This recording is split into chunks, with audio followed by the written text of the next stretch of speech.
Muy bien. Bueno, como siempre, pongo a compartir la pantalla, ¿sí? Para ir viendo las diapositivas, ¿sí? Ya saben, se desmutean, háganse preguntas, consultas o lo que ustedes consideren necesario. Bien, esperen que voy a abrir también, ahí está, eso era y no. Estaba acordando, abrir el Google Maps, tenerlo acá a mano, que puede ser útil para observar algunas cuestiones. Bien, estamos acá. Muy bien. Bueno, ahí pongo a compartir en la diapositiva. Alguien que me confirme si se está viendo correctamente.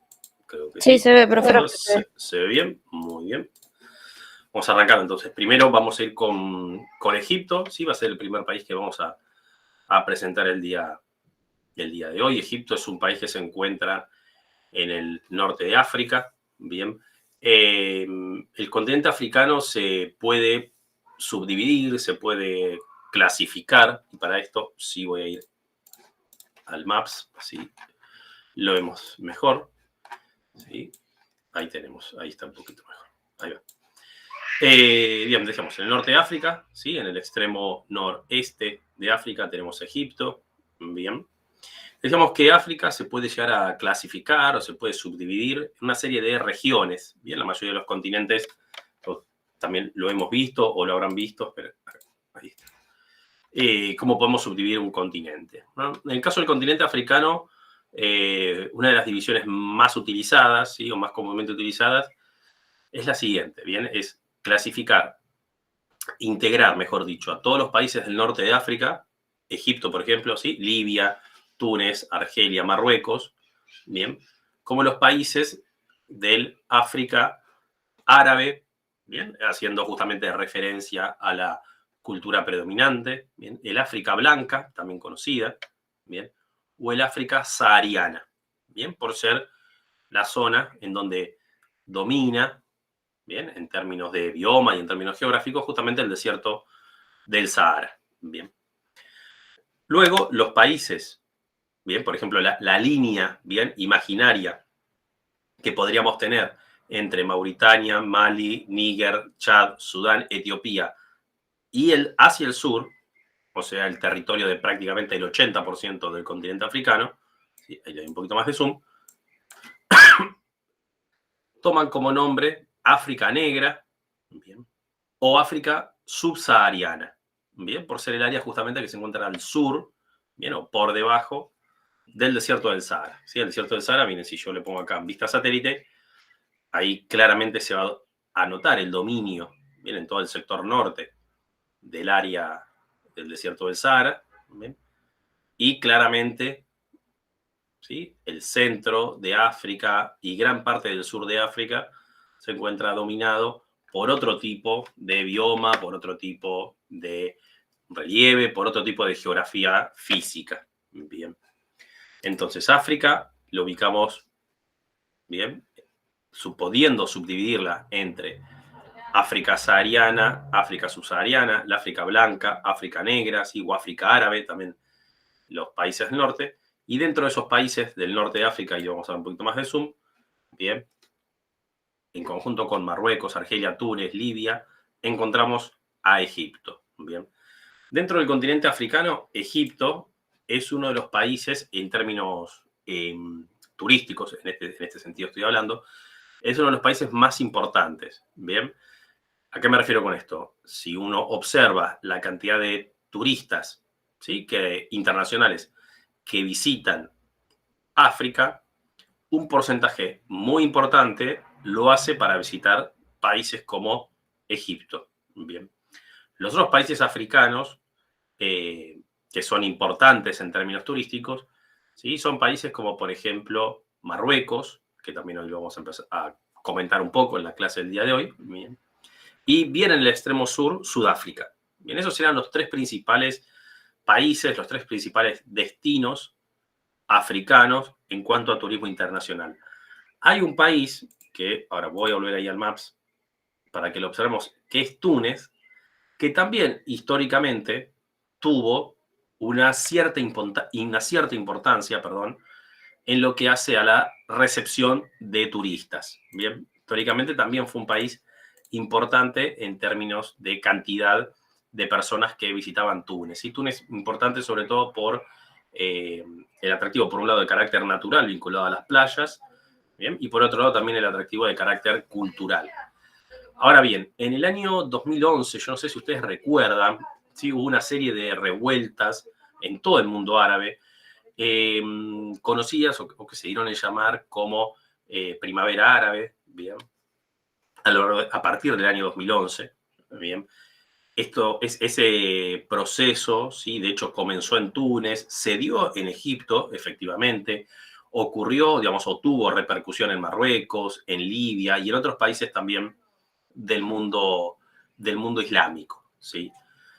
En algunos países, ¿sí? Después de esas revueltas, algunos países han logrado, digamos, establecer gobiernos estables. Y algunos países no han logrado eso, sino que todavía hoy, a 10 años de esa primavera árabe, continúan en situaciones de una altísima inestabilidad, inclusive hasta de guerra civil interna. Bien. Uno de los países que justamente sufre ese problema actualmente es, por ejemplo, Libia. Bien, pero también Túnez. ¿Sí? Túnez es un país que no ha podido, digamos, recuperarse, bien, o no ha podido salir de manera estable de aquella revolución árabe, de aquella primavera árabe del 2011, y eso significó prácticamente, ¿sí? Prácticamente la desaparición, ¿bien?, de Túnez como un destino turístico, por lo menos en términos numéricamente importantes. Bien. Entonces, su lugar un poco lo fue ocupar Marruecos, bien. Su lugar lo ocupa también un poco Egipto, bien. Y también Sudáfrica, bien.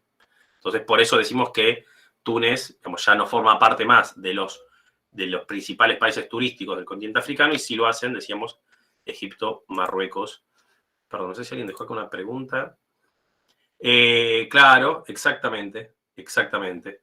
Y Libia todavía, Libia sí, no era un país, digamos, no fue, ni tampoco lo es ahora, un país turísticamente importante, ¿no? Libia lo encontramos acá, ¿no? En el centro, norte-centro de África y entre Argelia y Egipto. Libia era un país muy importante, sí, sobre todo por su producción de petróleo. Bien, es un importante abastecedor de petróleo a importantes países europeos, por ejemplo, países como Italia y Francia. Bien, esto es algo que es importante tener en cuenta o importante saberlo. El continente europeo, ¿sí?, que es un continente, sabemos todo, no hace falta ser muy experto, es un continente, sobre todo Europa Occidental, de países muy desarrollados, ¿no? Alemania, Francia, Reino Unido, Países Bajos, bien. Pero a pesar de ser un continente con países con alto grado de desarrollo, tiene un problema sumamente importante, ¿bien? Que es la capacidad de producción energética. Bien, ¿qué significa esto? Europa, gran parte de la energía que consume, que es mucha, bien, a eso me refiero, por ser países justamente muy desarrollados, consumen muchísima energía, gran parte de esa energía no la producen ellos mismos, bien, porque no tienen recursos naturales que les permita generar esa energía. Por ejemplo, recursos como el petróleo, bien, que si bien en la actualidad está lentamente, digamos, no desapareciendo, pero sí cediendo lugar a otras fuentes de generación energética, históricamente también sabemos todos que el petróleo es una importantísima y muy estratégica fuente de recursos naturales, ¿bien? Y países de vuelta como Francia e Italia lograron solucionar ese problema o logran solucionar ese problema teniendo o intentando tener por lo menos buenas relaciones con básicamente países árabes, que son países en donde justamente el petróleo sí es un recurso natural que abunda. Bien. Libia era históricamente un muy importante proveedor de petróleo para países como Francia e Italia. Y ese país, Libia, se encontró gobernado desde la década del 60 hasta el año 2011, justamente por un personaje, digamos, muy contradictorio, ¿sí? Un dictador conocido como Muammar Gaddafi, bien, que fue justamente asesinado en el año 2011 cuando comienza este ciclo de rebeliones conocido como Primavera Árabe. Bien.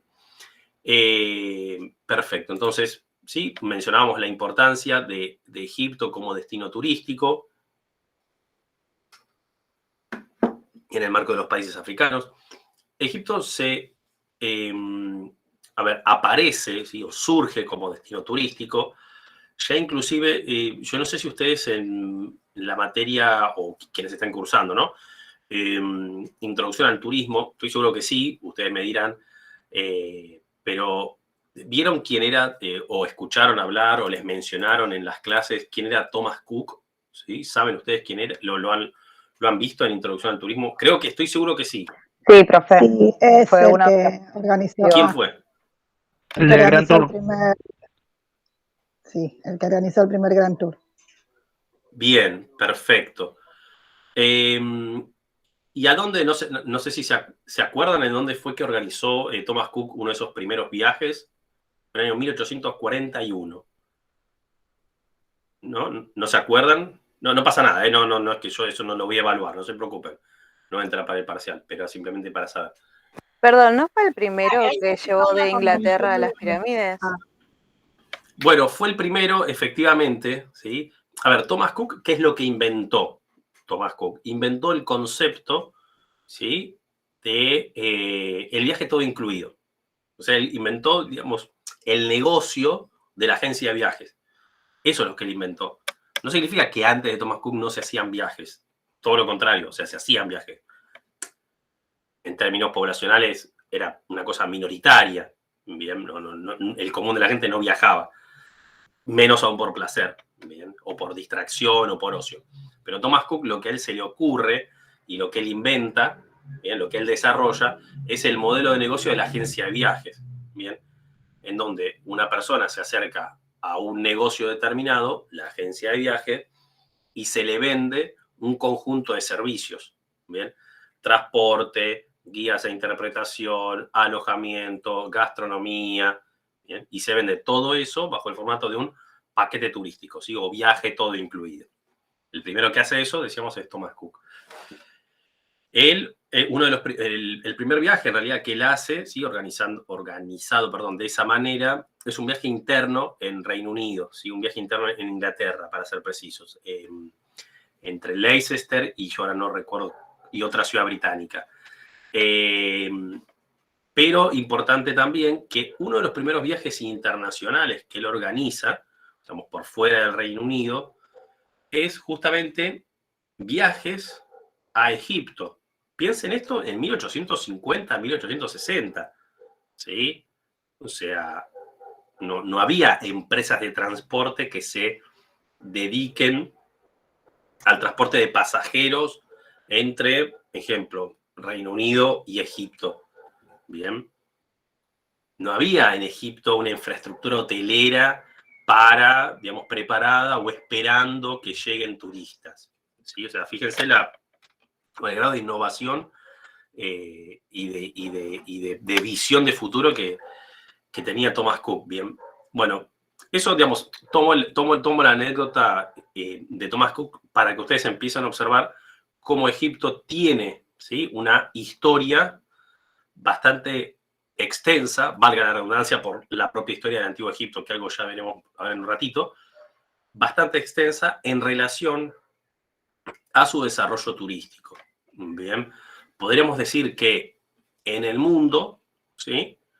Como si uno considera, tomamos países, bien, si tomamos países del mundo, uno podría decir que Egipto es uno de los primeros países del mundo en donde comenzó a existir de manera minoritaria, ¿sí? Una cosa así como muy...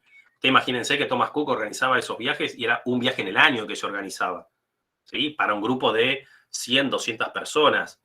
Y era un viaje en el año que se organizaba. De hecho, iba Thomas Cook en persona. Bien, antes al lugar, durante el viaje. Bien, o sea, no es que era tipo como, no sé, como hay una agencia, un operador turístico que tiene salidas, no sé, cada 15 días, bien, y hay varios operadores que lo hacen en simultáneo, entonces eso mueve un caudal de personas. Pero a pesar de su dimensión numérica mínima, pequeña, tenemos que hace ya 180, ¿sí? 170 años, Egipto comienza a posicionarse como un destino de turismo internacional. Bien. Básicamente, digamos, haciendo hincapié sobre todo en la riqueza histórica y arqueológica vinculada, bien, al Antiguo Egipto. Ahí tenemos un primer mapa, bien, del país. Nosotros vamos a ver que hay un curso de agua que parte en dos grandes sectores, Egipto, un curso de agua muy importante, uno de los más largos del mundo, que es el río Nilo, bien, ahí lo tenemos marcado, ¿sí? Próxima a la desembocadura del río Nilo vamos a encontrar la ciudad capital del país, que es la ciudad de El Cairo, bien. Y ahí vamos a ir mencionando ahora algunos de los principales atractivos y luego también un poco en el resto de Egipto iremos también mencionando algunos atractivos. Bien, decíamos, la ciudad del Cairo, ¿sí? Ciudad capital del país, cercana, ¿sí? Cercana a Memphis. Bien, a veces ahí escrito como castellanizado, ¿no? Con F directamente. Puede ser también escrito con la letra PH. Bien, Memphis.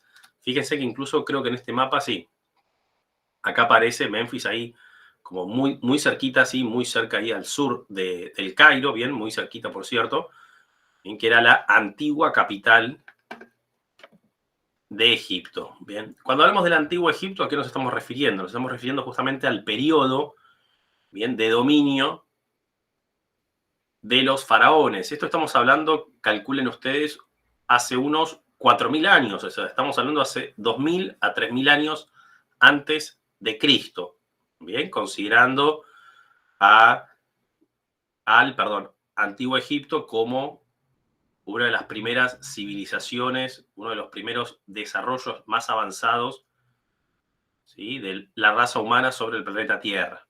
Bien, la capital de ese Antiguo Egipto, repito, hace unos 4 o 5.000 años, bien, unos 2.000 a 3.000 años antes de Cristo, la capital de ese dominio era la ciudad de Memphis, que se encontraba cercana, ahora igual la vamos a mencionar porque obviamente es un atractivo a visitar, cercana a la actual ciudad del Cairo, actual ciudad capital. ¿Qué encontramos? ¿Qué atractivos podemos empezar a mencionar en el centro de la ciudad capital, en el centro de la ciudad de El Cairo? Bien.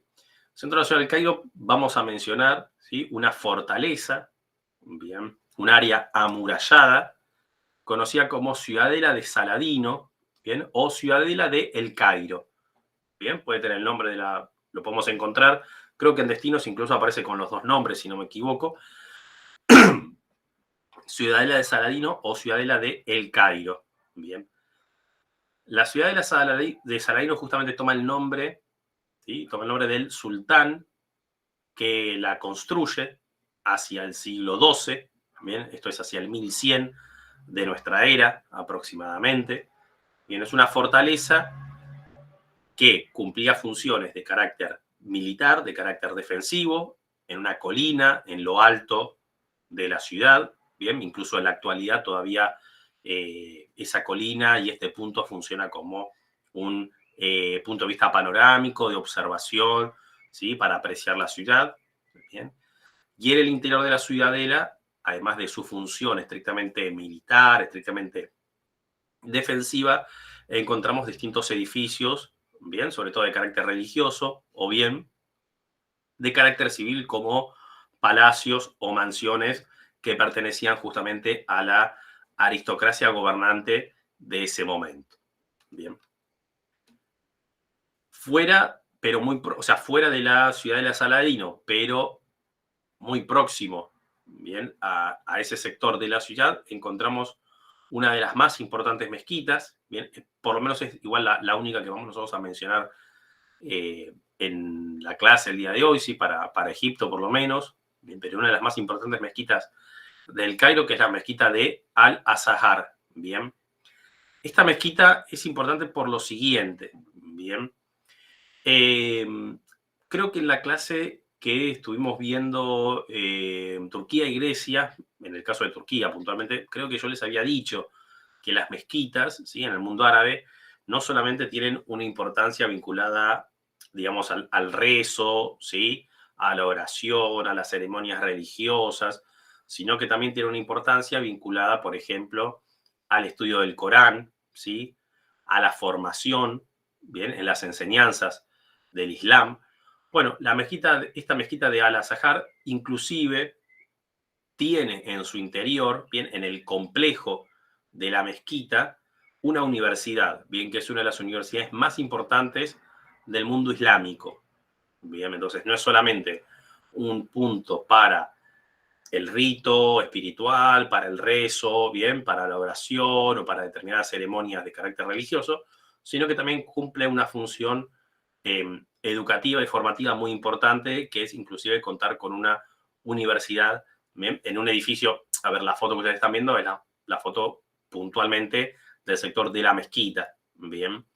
En esta foto estaría como hacia la mano izquierda, derecha, perdón, nuestra, bien, el edificio de la universidad, que es un edificio mucho más moderno, bien, pero no quita que esté asociado, está asociada, perdón, la función de la universidad con la función de la mezquita. Bien, en varios países árabes, en Turquía esto un poco lo comentábamos, pero en otros países árabes, tanto del norte de África como del continente asiático, podemos observar algo similar. Bien, al igual también en Turquía, lo habíamos visto, ¿no? Habíamos mencionado en la ciudad de Estambul el Gran Bazar. La diferencia entre el Gran Bazar de Estambul y el Gran Bazar del Cairo es la siguiente. El Gran Bazar de Estambul, yo no sé si recuerdan, era un gran edificio, bien, como si fuera una gran galería comercial, techada me refiero, ¿no? Un recinto en donde dentro de ese Gran Bazar de Estambul se encontraban, bien, tanto los puestos como los locales comerciales. En el caso del Gran Bazar del Cairo, no es un único recinto, bien, o sea, no es un edificio armado y estructurado especialmente para funcionar como mercado, sino que es un pequeño barrio dentro de la ciudad. Entonces, algunos locales comerciales son locales, valga la redundancia, techados, cubiertos, y otros son puestos que están directamente sobre las propias calles. Bien, que ustedes verán que son calles en su mayoría de carácter peatonal, o sea, calles muy pequeñas en donde, digamos, no hay posibilidad de circulación que no sea peatonal, bien, que no sea a pie. Bien, no hay posibilidad de circular en ningún tipo de vehículo. Y como decía, la principal diferencia es que no se encuentra en un espacio particular, en un edificio particular, sino que es un barrio, bien, un sector dentro de la ciudad del Cairo. Bien, básicamente el tipo de productos que se comercializan también es el mismo. ¿Sí? Estamos hablando de orfebrería, artesanías en joyas, en oro, perdón, plata, bien, trabajos en textiles, ¿sí? Tapices, alfombras, bien. Continuamos avanzando y acá estamos ya en uno de los más importantes. Bueno, los anteriores también son importantes atractivos, pero vamos a decir un atractivo, digamos, que es obligado para cualquier turista que visita la ciudad del Cairo, cualquier turista que visita este país, ¿bien? Que es el Museo Egipcio. Bien, el Museo Egipcio que se encuentra justamente muy próximo, en un lateral, si acá en la foto no se ve, pero sería como a la mano izquierda nuestra, bien ahí donde se ve esa palmera, bien ahí a mano izquierda se encuentra el río Nilo. El Museo Egipcio es el más importante museo, no solo del Cairo, sino del país, porque conserva justamente gran parte de las colecciones que se fueron extrayendo de los yacimientos arqueológicos, ¿sí? De las pirámides que ya sea rodean a el Cairo o se encuentran en el resto de Egipto, los monumentos funerarios, bien, momias, sarcófagos y sobre todo, muy importante, bien, y sería como lo que amerita la visita, ¿sí? O lo que, digamos, lo que atrae más fuertemente a los turistas y el por qué es sumamente importante la visita al Museo Egipcio, es justamente la tumba, bien, de uno de los faraones más conocidos, o por lo menos más popularmente conocidos, que es la tumba de Tutankamón, bien, descubierta hacia 1922, si no me falla la memoria, bien, por una serie de arqueólogos británicos, bien, la tumba de Tutankamón. Ya vamos a ver dónde fue que se encontró, ¿sí? Fue fuera del Cairo, en otro lugar del país, esa tumba de Tutankamón se la trasladó y con todo el ajuar, bien, todo el conjunto de elementos ornamentales que justamente decoraban, ¿sí? La tumba de este faraón se encuentra en exposición dentro del Museo Egipcio, ¿bien? Que es el más importante, decíamos, no solo de la ciudad, sino del país, e incluso a nivel internacional es el museo, vuelvo a aclarar, más importante en lo que refiere a egiptología, ¿bien? Que es una rama de la arqueología y de la historia que justamente estudia todo aquello vinculado al Antiguo Egipto. Bien, recordarán seguramente ustedes, o por lo menos quienes estén cursando destinos mundiales, ¿sí? Como por ejemplo en el Museo Británico, ¿sí? En el Museo del Louvre también hay una importante colección del Antiguo Egipto, bien, que justamente fueron Francia y el Reino Unido los dos principales países que se encargaron de muchas de las investigaciones arqueológicas y bueno, también se han llevado a sus respectivas capitales parte de esos descubrimientos, bien. Pero el museo, decíamos, más importante en esa rama del conocimiento continúa siendo el Museo Egipcio de la ciudad del Cairo. Bien, a ver, esperen que dice. Agregó. Bien. Perfecto. Lo que mencionamos hasta acá, ¿sí? Lo tenemos dentro de la ciudad del Cairo. Bien.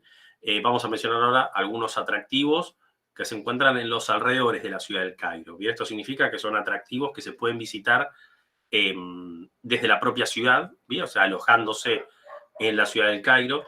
Son atractivos que habitualmente están ya incorporados, ¿sí? Ya incorporados como de manera obligatoria dentro de los circuitos. Bien, digamos, yo diría que no hay, no hay circuito, bien, que ofrezca en donde se comercialice Egipto, bien, que habitualmente Egipto se lo comercializa, por ejemplo, con Turquía, con Grecia, con Israel, ¿sí? Con otros países del Mediterráneo oriental, ya sea europeo, asiático o africano, pero no hay circuitos que incluyan Egipto, o bien circuitos que sean exclusivamente para conocer Egipto, que, por ejemplo, no toquen, ¿sí? Que no pasen, que no visiten los atractivos que estamos mencionando, sobre todo a partir de ahora, en los alrededores del Cairo. Bien.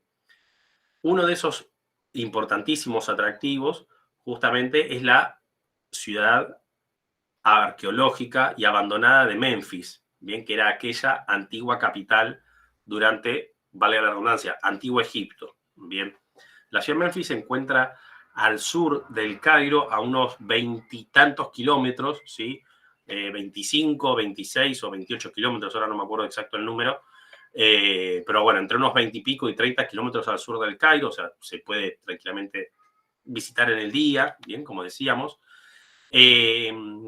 La ciudad abandonada de Memphis, bien, que es una ciudad obviamente que se encuentra en ruinas y, digamos, cubierta, bien, por el desierto del Sahara, se pueden encontrar distintos elementos de carácter también funerario, bien, que era donde justamente se enterraban, o más que enterrar en realidad, porque, bueno, básicamente no es que se enterraban justamente bajo la tierra, sino que se construían estas famosas pirámides para conservar los restos de los faraones, de sus propias familias, bien, o algunas pirámides también que se construían para no solamente faraones, sino otros, digamos, altos funcionarios o altos dignatarios del gobierno de aquel momento, ¿sí? Recordemos que todo esto nosotros lo estamos fechando, ¿sí? 2000 a 3000 años antes de Cristo, bien, como para que lo tengamos presente. Esto es, vale la aclaración, ¿sí? Huelga la aclaración, pero para que se comprenda, estamos hablando varios miles de años, inclusive antes del Imperio Romano, previo también a la antigua Grecia, ¿sí? Como para que nos ubiquemos más o menos en una línea de tiempo o en una cronología, por lo menos, de carácter mental, ¿sí? Como para que podamos observar la importancia. Bien, dentro habitualmente del mismo recorrido en donde se visita Memphis, bien, que decíamos al sur de la actual capital, al sur del Cairo, hacia el oeste, ¿sí? Del Cairo, a unos 15 kilómetros, tenemos la zona de Giza, bien, o Giza, bien, a veces con H también aparece, en donde justamente tenemos las famosas pirámides, bien, de Keops, Kefren y Miserino, ¿sí? Que es esta ultra conocida imagen. Bien. Se puede ingresar al interior de las pirámides. Bien, recordamos que las pirámides eran justamente monumentos funerarios, bien, que recordaban algún periodo histórico o algún faraón o alguna de las dinastías. ¿Sí? Decíamos, esto se visita también muy próximo de la ciudad de El Cairo y de vuelta. Memphis y Giza son dos de las visitas súper obligadas y que están incorporadas, bien, dentro de cualquier visita que sea tanto a Egipto o al Cairo. Bien, no hay pasajero, no hay turista que visite Egipto y que no pase como mínimo por Memphis y Giza. Bien. Perfecto. Lo que hemos visto hasta recién, sí, yo me voy a ir un poquito al Maps para que esto se pueda ver mejor. ¿Sí? Entonces ahí tenemos, ahí. Sí, tenemos Egipto, ahí tenemos la ciudad del Cairo. ¿Sí? Fíjense que si yo lo voy dando con el zoom, ¿sí?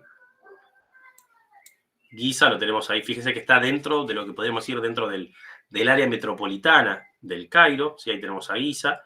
Acá al sur ahora va a aparecer, tendría que aparecer Memphis. Bien, estamos hablando, acá donde dice pirámide escalonada de Sócer, ahí tenemos a Memphis. Bien. Esta zona de Egipto, bien, ahí, esta zona de Egipto, que es la zona más próxima al mar Mediterráneo, se la conoce, o históricamente, ¿sí? No solo en la actualidad, como Bajo Egipto, ¿sí? Como Bajo Egipto. Uno dirá, bueno, si hay un Bajo Egipto es porque en algún momento alguna zona se habrá llamado el Alto Egipto, ¿bien? Bueno, el Alto Egipto es justamente la parte que encontramos más hacia el sur, más próxima al límite con Sudán, ¿sí? Más alejada de El Cairo. Bien, recordemos, fíjense acá apenas un poco se ve el curso de agua del río Nilo, ¿sí? O si no se ve igual la ruta que justamente va muy próxima a este importantísimo curso de agua. Creo que la profesora nos dijo eso, que, o sea, que la división entre Alto y Bajo Egipto era porque ahí desembocaba el río, ¿no? Claro, bueno, se llama alto y esta zona es más alta, o sea, me refiero a que hay un relieve más alto, justamente más elevado, y el río va en dirección, o sea, la corriente del río, no es corriente, ahí no me sale la pendiente, perdón, del río, ¿sí? Va en dirección sur-norte. O sea, el río desemboca, ¿sí? En esta zona que ustedes ven de color verde, que es un delta, de hecho. ¿Sí? Miren, sí. Ven esa línea verdecita que a medida que se acerca a su desembocadura, se ensancha. ¿Sí? Ahí tenemos la desembocadura del río Nilo. Y esta zona, próxima al Mediterráneo, se llama Bajo Egipto porque justamente es más baja. Está más cerca de los 0 metros al nivel del mar. El Alto Egipto es una zona justamente más elevada. Bien, tenemos mayor presencia de montañas. Es más alta en términos de relieve. Bien, por eso toma ese nombre. ¿Qué tan alta es? Y acá las alturas, a ver, estamos hablando de alturas entre 2.000 a 3.000 metros en la zona sur. Bien, en la zona sur. A medida de vuelta que nos acercamos al Cairo, estamos en una zona más llana. Y a medida también que nos acercamos al propio río Nilo, ¿sí? También estamos en un punto más llano, ¿sí? Más plano, más bajo me refiero. Bien, fíjense que a lo largo de todo el río Nilo, ¿sí? Sobre todo a partir de, digamos, de la transición entre el Alto y el Bajo Egipto, fíjense cómo se nota, digamos, la diferencia, ¿no? En cuanto también a los cultivos, a la humedad de la tierra, fíjense el resto del desierto, ¿sí? Y fíjense cómo a lo largo del río Nilo encontramos color verde, justamente, que nos indica presencia de mayor humedad. ¿Bien? Ni que hablar a partir del Cairo y toda la zona del delta. ¿Bien? Profe, entonces el Alto Egipto está en el sur y el Bajo Egipto en el norte. Exacto, exactamente. Vamos a mencionar, ahora vamos a mencionar algunos destinos, algunos atractivos, justamente en la zona del Alto Egipto. Bien. Son destinos, estos que vamos a mencionar a partir de ahora, que exigen, ¿sí? O para lo que es necesario, un desplazamiento desde el Cairo. Bien, ¿qué me refiero con esto? Son circuitos, esto, a ver, podríamos buscarlo y yo subírselo quizás por lo menos para que los puedan chusmear, ¿no? Buscarles algún circuito ahí en Egipto, bien. Pero para visitar el Alto Egipto implica que ese grupo, esa persona, ese pasajero, los turistas, ya de alojarse en el Cairo se tienen que pasar a alojar en otra ciudad. Bien, estamos hablando de distancias superiores a los 400, 500 kilómetros. Entonces, para visitar estos puntos, ¿sí?, ya se toma como centro base alguna otra localidad. ¿Se entiende? No es que todo esto se puede visitar desde el Cairo y, bueno, se va en el día, ida y vuelta, como puede llegar a ser los alrededores del Cairo, Memphis, Giza, o el propio centro del Cairo, evidentemente. Ya para visitar el Alto Egipto implica destinar más días y alojarse en otra ciudad.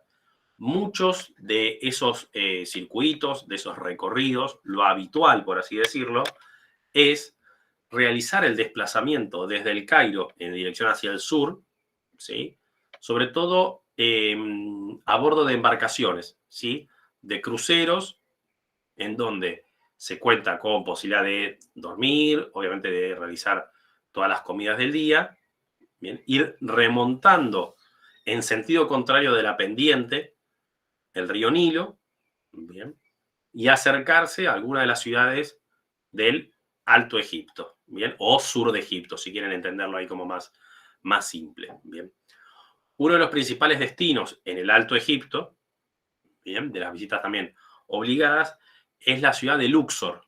Bien, Luxor es una ciudad en el sentido, me refiero moderno del término, o sea, es una ciudad donde inclusive, si no me falla la memoria, hay un aeropuerto, bien, es una ciudad, digo, con alojamientos, con una ciudad moderna, me refiero, pero también Luxor, bien, tiene su zona arqueológica, que era Luxor, una antigua capital también dentro del Alto Egipto. Bien, una ciudad que rivalizaba un poco con la ciudad de Memphis. Bien. Decíamos, es otra de las visitas obligadas en el caso de que el circuito que se contrate o el paquete que se contrate incluya no solo el Cairo, sino también la posibilidad de visitar el resto del país. ¿Sí? Visitar, ya estamos en dirección hacia el sur. Bien. La ciudad de Luxor es otra alternativa. Importante a tener en cuenta, sí, en el mapa, vamos a mirar esto. Fíjense, bueno, ahí, miren, esperen, pistas, ahí está. Ahí tenemos Luxor, ¿sí? Ahora vamos a ir un poquito más hacia el sur. Fíjense cómo acá el río Nilo, ¿sí?, parece como un lago. Bien, bueno, de hecho ya parece, ¿no? El lago Nasser, ¿sí? O sea, no es un hilo de agua, sino que ya forma un cuerpo de agua. En la década del 60, ¿sí?, Egipto comenzó a construir, ahí donde dice Asuán, bien, comenzó a construir sobre el río Nilo una represa, bien, para la provisión de energía eléctrica y también para la regulación del caudal de agua, bien, para destinarla justamente al cultivo y a los regadíos y obviamente también al consumo humano.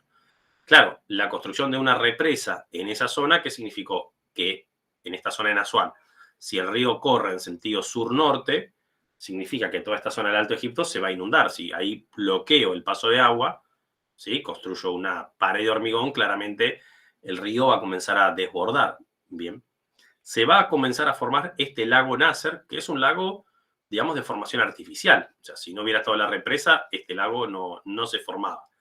Y este lago lo que provocó fue la inundación, bien, de toda su área próxima, y que era una zona también ocupada durante el periodo del Antiguo Egipto, en donde se encontraban importantes yacimientos arqueológicos, ciudades abandonadas.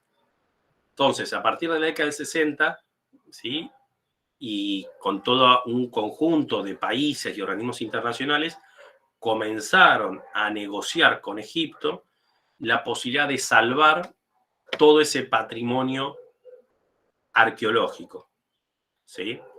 ¿Qué es lo que se hizo entonces con muchos de esas ciudades, ¿sí?, que se estaban viendo, digamos, en peligro de desaparecer bajo las aguas del lago Nasser? Bueno, muchas de esas ciudades y no es que me estoy equivocando, sino que les estoy comentando lo que ocurrió, se desarmaron, ¿sí? O sea, fue una obra impresionante en cuanto a la cantidad de personas que tuvieron que intervenir, el uso de tecnología. Se desarmaron esas viejas ciudades, o sea, se cortaron los monumentos y se los desplazaron a otros lugares de Egipto. ¿Para qué? Para que el lago Nasser inunde los alrededores, pero sin cubrir, o por lo menos cubriendo la menor parte posible de yacimientos arqueológicos. Algunos, ¿sí?, de esos monumentos, muchos se encuentran en otros lugares de Egipto. Bien, en lugares en donde justamente se previó que no se iban a inundar. Bien, y algunos de esos monumentos se donaron justamente a países que cooperaron y colaboraron con esa tarea. Bien, en esta tarea de financiar toda la obra de ingeniería que significó desarmar ruinas arqueológicas y armarlas en otro lugar.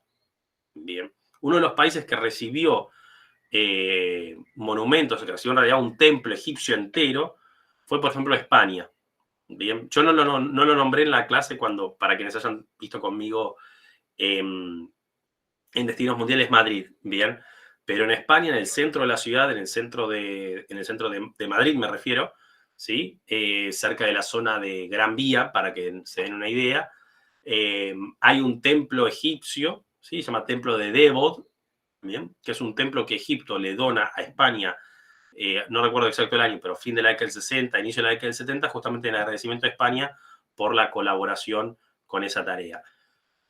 Todo lo que significó, digamos, esa movida internacional para colaborar con Egipto, para que pueda trasladar esos monumentos, es lo que le dio origen, ¿sí? Dio origen dentro de la UNESCO a la conformación de los patrimonios mundiales de la humanidad.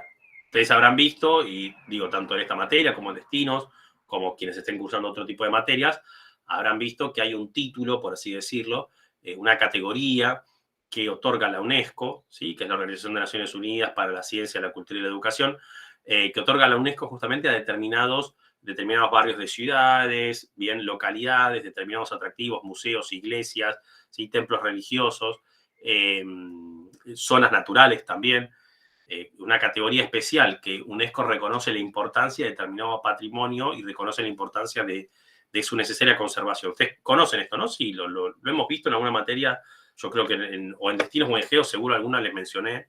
¿Sí? ¿Conocen esto de Patrimonio Mundial de la Humanidad de UNESCO?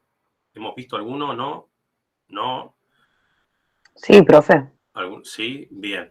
Bueno, justamente el primer patrimonio, por así decirlo, que va a tener esa categoría, van a ser los templos del Antiguo Egipto, de la zona del Alto Egipto.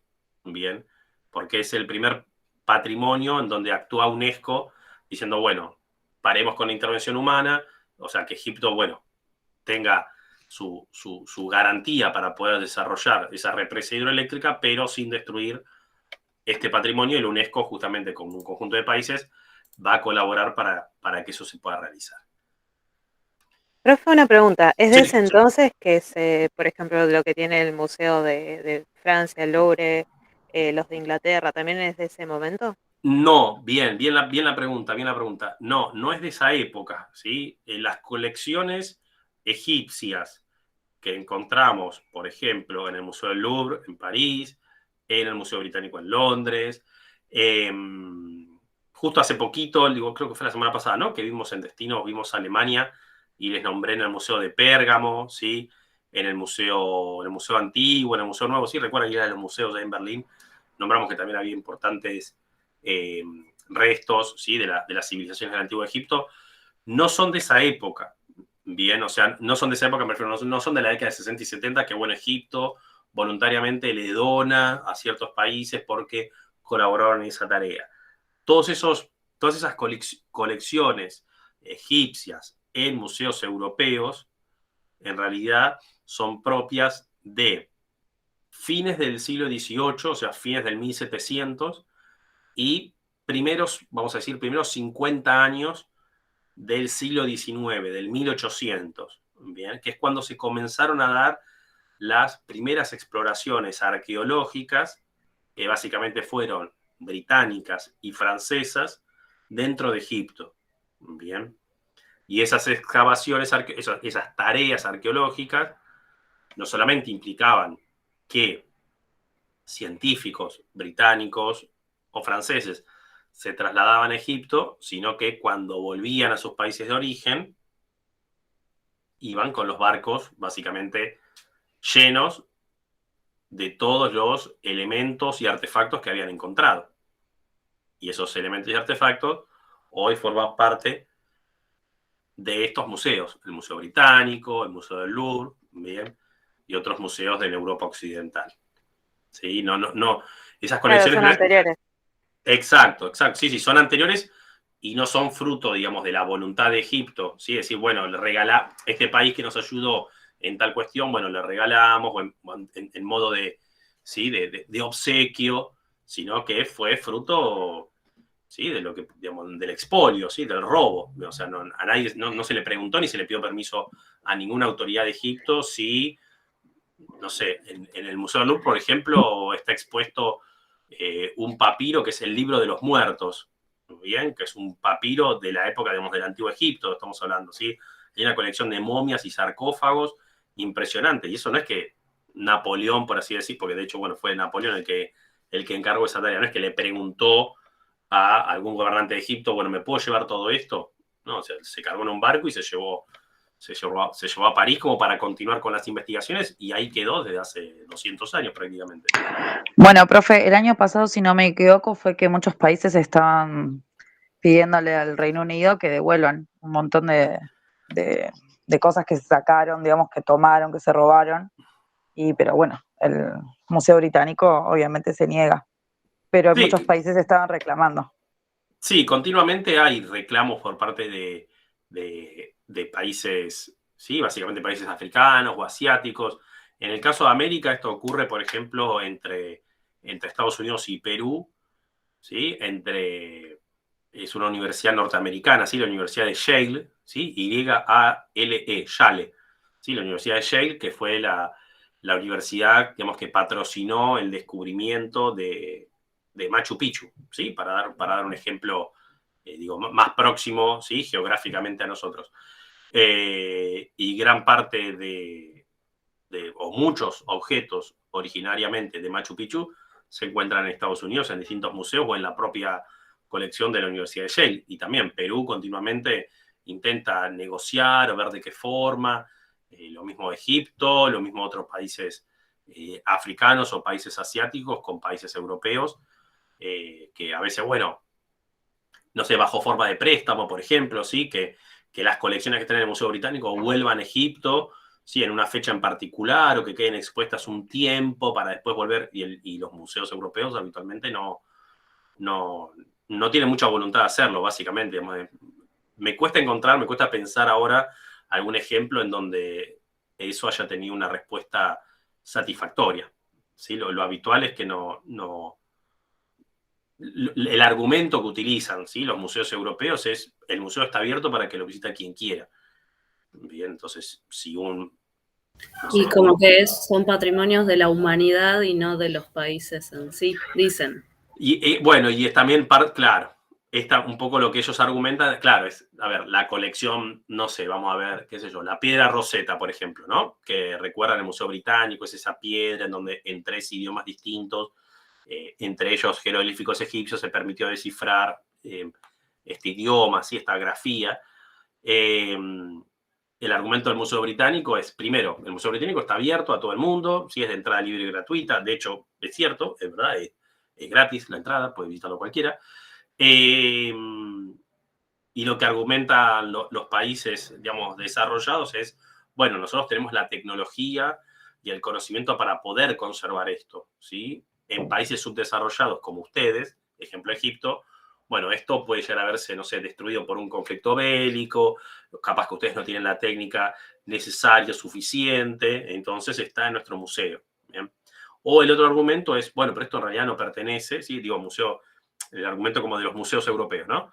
Es, bueno, no, la piedra Rosetta no es de Egipto ni es del Reino Unido, ¿sí? Es patrimonio de la humanidad. Y entonces no es una cuestión de que la propiedad sea de uno o de otro, entonces esto no puede ir y volver de mano a mano, de un país a otro, sino que queda acá expuesto y abierto a cualquiera que lo quiera visitar.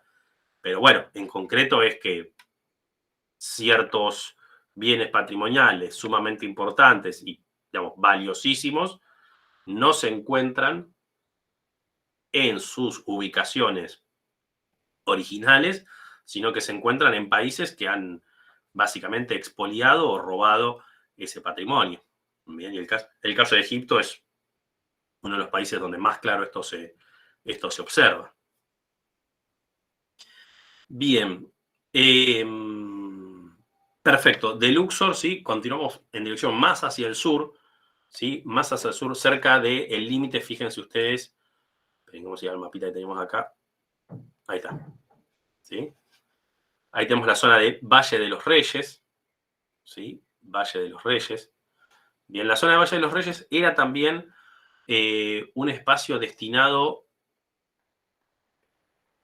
¿sí? Que es ese ingreso que ustedes ven ahí, que está excavado, ¿sí? Dentro de esa sierra, dentro de ese acantilado, mejor dicho, ¿bien? Con una serie de sepulcros, ¿sí? Conmemorativos y recordatorios de distintos faraones. Bien, esto es, valga la aclaración, dentro, ¿sí? Ingresando dentro de ese recinto, ¿sí? O sea, debajo del acantilado. Bien.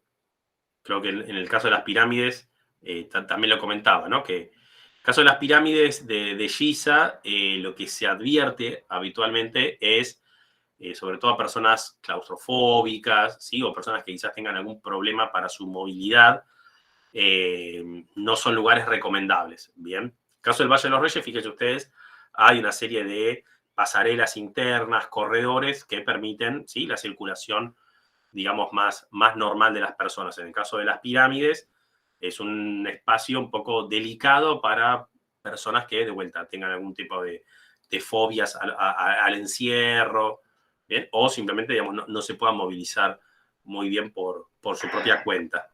Bien, Profe, si no me equivoco, sí, el Marley cuando fue hace muchos años, me acuerdo que a él mismo no podía moverse por ser tan alto, le costaba. Bien, buena, Sí. no la tenía la anécdota, pero bien. Sí, no, Eso en las pirámides, En las pirámides, En las pirámides, sí. Claro, acá en el Valle de los Reyes, de vuelta, si quieren ustedes, digo, tienen otras fotos como para poder observar y van a ver que es un espacio mucho más, quiero decir, agradable. ¿Sí? Las pirámides, fíjense ustedes acá que claramente hay luz artificial, bien, es como un gran museo dentro, ¿sí? Del acantilado, ¿sí? En el caso de las pirámides, estamos hablando de que prácticamente no hay luz artificial, bien, y es donde uno se mete prácticamente en una cueva, bien, o sea, como si fuese una mina de carbón, ¿sí? O sea, se mete en un espacio en donde apenitas entra, bien, se puede ingresar, ¿sí? Pero, bueno, siempre se hace la salvedad, bien.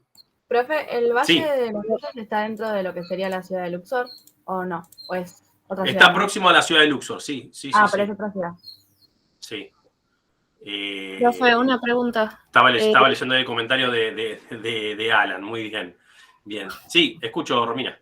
El Valle de los Reyes dijo que era un espacio destinado ¿a qué? ¿Era un espacio funerario? Sí, funerario también, exactamente, sí. Okay. Sí. Hay una zona que se llama Valle de los Reyes, muy próxima hay otra zona que se llama Valle de las Reinas, en donde justamente se depositaban los restos mortales, los ajuares funerarios, ¿sí? Los animales que también pertenecían a cada una de esas personas. ¿Sí? Tanto Valle de los Reyes como Valle de las Reinas son, vendrían a ser como una suerte de cementerio, si se quiere, bien, pero bueno, donde no solamente, importante, ¿no? Para tener en cuenta, no es que las personas eran enterradas, ¿sí? Como es, digamos, la tradición, por lo menos en los países de raíz cristiana, digamos, ¿no? Donde al muerto se lo entierra, básicamente, sino que en este caso se los deposita, bien, en estos monumentos, esta suerte de mausoleos especiales que se le construye a la memoria de cada una de estas personas. Bien, me causaba gracia el comentario de Alan. Bien, más o menos hasta acá, perdón, ahí. Estamos más o menos con Egipto, ¿sí? Pasamos a Marruecos ahora, ¿sí? Que sería el otro país para trabajar el día de hoy. Esperen que voy a tomar el mapita. Vamos a ir acá a Marruecos. Muy bien. Bien, comenzamos, ¿sí? Marruecos, país nuevamente, ¿no? Norte de África, en este caso en el extremo noroeste de África, ¿sí? Bañado todo el oeste marroquí por el océano Atlántico y el norte de Marruecos por el mar Mediterráneo, ¿sí? Es uno de los países, hace un ratito también lo mencionamos, más visitados del continente africano, justamente por encontrarse, ¿sí? O una de las causas, digamos, para encontrarse muy cerca del continente europeo, y porque la conexión entre Europa y Marruecos, básicamente entre España y Marruecos, es una conexión muy rápida, ¿bien? Es una conexión muy ágil por vía marítima, ¿bien? Cruzando el estrecho de Gibraltar. En términos generales, nosotros los más importantes destinos, ¿sí? O la parte turística más importante, la vamos a ubicar sobre todo en el norte del país, bien, en ciudades como por ejemplo Tánger, Tetuán, que son las ciudades más próximas de vuelta al continente europeo. Luego vamos a mencionar algunos atractivos en la zona sur de Marruecos, ¿sí? Sobre todo eje en la ciudad de Marrakech, sobre todo para las visitas al sector sahariano, ¿sí? Al sector sahariano, o sea, al sector del desierto del Sahara, en donde ejerce soberanía, perdón, Marruecos. Bien, es una posibilidad para aquellos que quieran visitar, valga la redundancia, el desierto del Sahara, sin tener que desplazarse hasta Egipto, que obviamente es un desplazamiento mucho más largo y más costoso, una posibilidad para desde el continente europeo y desde España poder visitar justamente el desierto del Sahara. Bien, algunos datos para tener en cuenta. Marruecos se organiza su forma de gobierno, ¿sí? Su forma de gobierno es una monarquía parlamentaria, bien, la dinastía, la casa real, la dinastía alawí, bien, alawí o alawita, ¿sí? Es un país que tiene su independencia, digamos, relativamente reciente, podríamos decir, ¿sí? Egipto también, ¿sí? Yo, perdón, ahí con Egipto no les hice así una diapositiva de introducción, pero Egipto es una república, a diferencia de Marruecos. 33 millones de habitantes Marruecos, Egipto no me acuerdo cuántos tiene, pero tienen bastante más de 33 millones, estoy segurísimo. Es un país bastante poblado, Egipto. Independencia 1956 para Marruecos y Egipto la independencia, si no me equivoco, es del año 52. Bien. Bueno, Marruecos es lo que indicábamos, ¿no? La importancia del turismo, ¿sí? En su economía, bien, dada la proximidad con el continente europeo, bien, y algunos conflictos territoriales, sobre todo en el sector sur, bien, que hoy en día todavía sostiene Marruecos por la posesión de ciertas zonas o ciertos sectores sobre el desierto del Sahara, bien, o desierto del Sáhara, como le llaman los españoles, ¿sí? Que la H la nombran casi así como una J, ¿sí? Sáhara. Bien, accesos principales a Marruecos, ¿sí? El principal aeropuerto, bien, de carácter internacional, es el aeropuerto de Casablanca. Bien, igualmente recordemos que la principal vía para conexión y para acceder a gran parte de esos 10 millones de turistas que llegan a Marruecos, no todos, ¿sí? No todos lo hacen por vía aérea, bien, sino que la mayoría lo hacen a través de los puertos de Tánger o Ceuta, que son puertos con conexiones vía ferry en el norte de Marruecos. Bien, esperen que me voy a ir ahora sí ahí está, al mapa. Bien. Fíjense, por ejemplo, miren, acá se está viendo, ¿no? El mapa, ¿sí? ¿Ven como esas líneas punteadas que unen, por ejemplo, Ceuta, Tánger? Bien, son rutas marítimas. Bien, rutas marítimas de pasajeros. Fíjense, por ejemplo, entre Algeciras, ¿sí? Que es uno de los puertos más importantes del sur de España, con Ceuta. Bien, Ceuta en realidad es un enclave español, bien, pero se encuentra ahí muy próximo a Marruecos, porque es una distancia de 30 kilómetros, bien, o con Tánger, que ya sería territorio marroquí propiamente dicho, una distancia de 50 kilómetros, o sea, tranquilamente, no para recorrer todo Marruecos, pero por ejemplo, para ir y volver en el día, tranquilamente se puede ir desde España, pasar el día en Tánger y volver, bien, entonces esta proximidad y esta velocidad de conexión entre España y Marruecos permite que Marruecos tenga estos 10 millones de turistas. También importante que en estos ferries, que son las embarcaciones que justamente atraviesan el Mediterráneo, en la zona del estrecho de Gibraltar, ¿sí? Que son este tipo de embarcaciones, no solo se transportan pasajeros, bien, sino que también se pueden transportar, por ejemplo, vehículos, ¿sí? Me refiero a autos particulares, autos de alquiler, o inclusive también hasta colectivos, ómnibus. Bien, no sé si recuerdan, no sé si lo mencioné, mejor dicho, capaz que ni siquiera lo llegué a mencionar, pero en el caso de la conexión en el Canal de la Mancha, ¿sí? Entre Inglaterra y Francia, ocurre también lo mismo, ¿sí? Más allá de que está el Eurostar y el tren este que va por el Eurotúnel, también existe la posibilidad de realizar la conexión vía ferry. En el caso de entre Inglaterra y Francia, la conexión, digamos, es una distancia mayor, la conexión tarda un poco más. Pero en el caso de España, repito, es muy simple, digamos, y también muy usual realizar esa conexión de ir y volver en el día. Bien, por lo menos para conocer, ¿sí? Tánger, Tetuán o alguna de las principales ciudades del norte de Marruecos. Después ya para conocer, vuelvo al mapita, ¿no?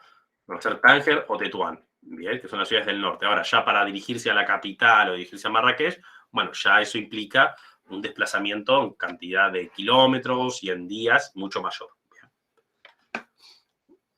Ahí, perdón, no sé si alguien que se desmutió quiere preguntar algo, no hay problema, ya saben. Bien, lo que les decía, ¿sí? Automóviles particulares y también colectivos, ¿sí? Ómnibus que suben a estos ferries y conectan rápidamente Europa con Marruecos. Perfecto. Vamos entonces a la primera región, ¿sí? A la región mediterránea, que es la región justamente todo el norte de Marruecos, próxima, valga la redundancia, al mar Mediterráneo. Bien, ahí las principales ciudades que vamos a mencionar son las ciudades de Tánger y Tetuán, ¿sí? Tánger y Tetuán. Son las principales ciudades en términos turísticos de Marruecos. Bien. Por un lado, vamos a mencionar que Tánger, ¿sí? Históricamente es una ciudad multicultural, ¿sí? Multicultural. ¿Qué significa esto? Durante mucho tiempo, fíjense ustedes ahí, sobre todo mediados, ¿sí? O primeras décadas hasta mediados del siglo XX, Tánger fue una zona internacional. Bien, ¿qué significa esto? Fue una ciudad, bien, ahí entre 1923 y la independencia de Marruecos, una ciudad que se encontró administrada no por Marruecos. Antes del 56 Marruecos no era un país independiente, sino que pertenecía a Francia, bien. Pero antes del año 56, Tánger fue declarada zona internacional por la Sociedad de las Naciones, que vendría a ser un organismo antecesor de la Organización de Naciones Unidas, ¿sí? Un organismo antecesor de la ONU. Bien.